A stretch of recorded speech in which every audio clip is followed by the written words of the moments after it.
Praise lord. యాకోబు సువార్త 1:27 తండ్రి అయిన దేవుని ఎదుట పవిత్రమును నిష్కళంకమైన ఆయన భక్తి ఏదనగా దిక్కులేని పిల్లలను విధవరాండ్రను వారి ఇబ్బందులో పరామర్శించుటయు ఇహలోక మాలిన్యము తనకంటకుండా తను తాను కాపాడుకున్నటే.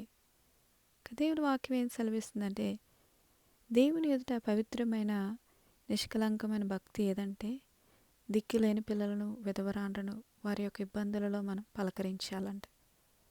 వారు బాధల్లో వేదనలో ఉన్నప్పుడు వారిని పలకరించి మాట్లాడి ఒక ఓదార్పు మాటలు మాట్లాడి వారికి కావలసినవి కొన్ని మనం సమకూర్చినప్పుడు వారెంతగానో సంతోషపడతారు.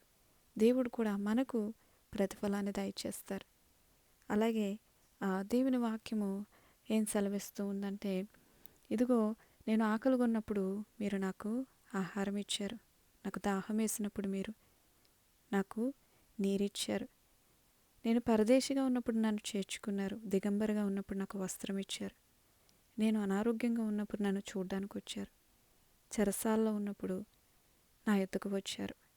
అయితే ఏసే కుడి చేతి వైపు ఉన్నవారు అడుగుతారు, ఏసయ్య మేము ఇవన్నీ ఎప్పుడు చేశామన్నప్పుడు ఏసే అంటారు, మిక్కిలి అల్పులైన నా ఈ సహోదరులలో ఒకనికి మీరు చేసితిరి గనుక నిశ్చయముగా ఇది నాకు మీరు చేశారని ఏసే చెప్పారు. సో మనము దీనులను దిక్కులేని వారిని మనం ఆదరించినప్పుడు, వారి అవసరాల్లో మనం కూడా వారికి సహాయం చేసినప్పుడు మనం ఇక్కడ ఏసేకు చేసినట్లే. అలాగే విధవరాలని దిక్కులేని పిల్లల్ని బాధ పెట్టొద్దని దేవుడు వాక్యం చెప్తూ ఉంది. ఇంకా వారిని చులకనగా చూడడం, వెక్కిరించడం ఇవి చేయకూడదంట. బేదలను వెక్కిరించినప్పుడు సృష్టికర్తను నిందించిన వాడుగా అవుతారు. అలాగే ఇహలోక మాలిన్యము అంటకుండా మనల్ని మనం కాపాడుకోవాలి. ఇలోక పాపము అంటకుండా మనల్ని మనం కాపాడుకోవాలి.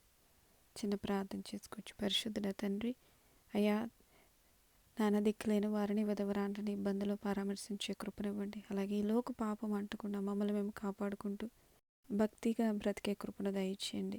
వాక్యం చదువుకుంటూ మీలో వర్ధిల్లే కృపను దయచేయమని యేసయ్య పరిశుద్ధ నామములో చిన్ని ప్రార్థన అడుగుచున్నాం పరమ తండ్రి. ఆమెన్.